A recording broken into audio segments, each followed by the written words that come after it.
The history of London started 2,000 years ago when the Romans settled here on the north bank of the Thames in the area we now know as the City of London.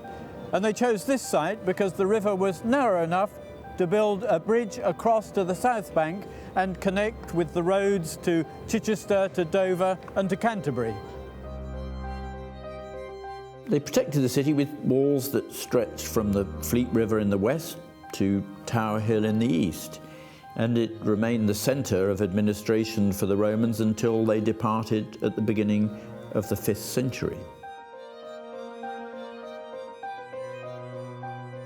Over the next millennium, the area grew into a major trading city, its commercial wealth attracting the establishment of the Palace of Westminster to the west, thus setting up the polarity between state and commerce that exists to this day.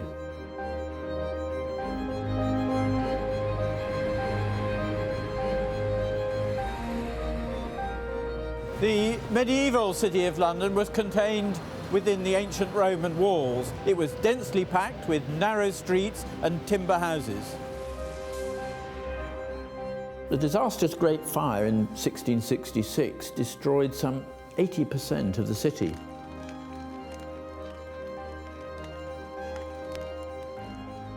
And although King Charles II and others like the architect Sir Christopher Wren wanted to rebuild with a Renaissance plan of wide streets and vistas, the merchants wanted to get back to business as soon as possible.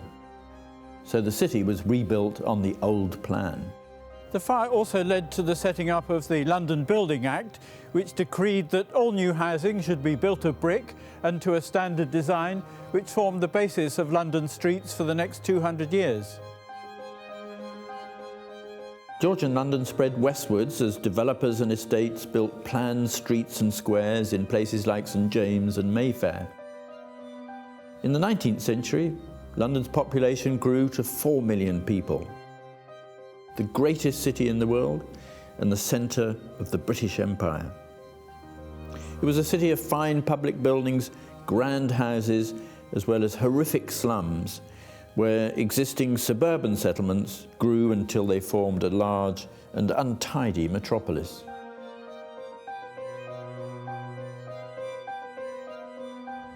In the 20th century, London grew by spreading outwards with the growth of the suburbs. By the beginning of World War II, the population totalled 8.6 million people.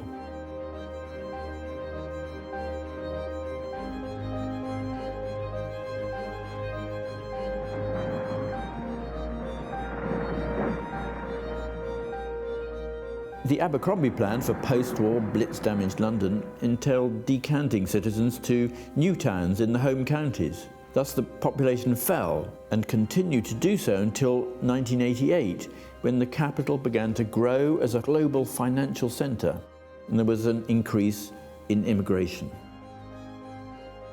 Today, London's population is about 8.6 million people, about the same number it was in 1939. But by 2036, we expect that number to have grown to closer to 11 million people.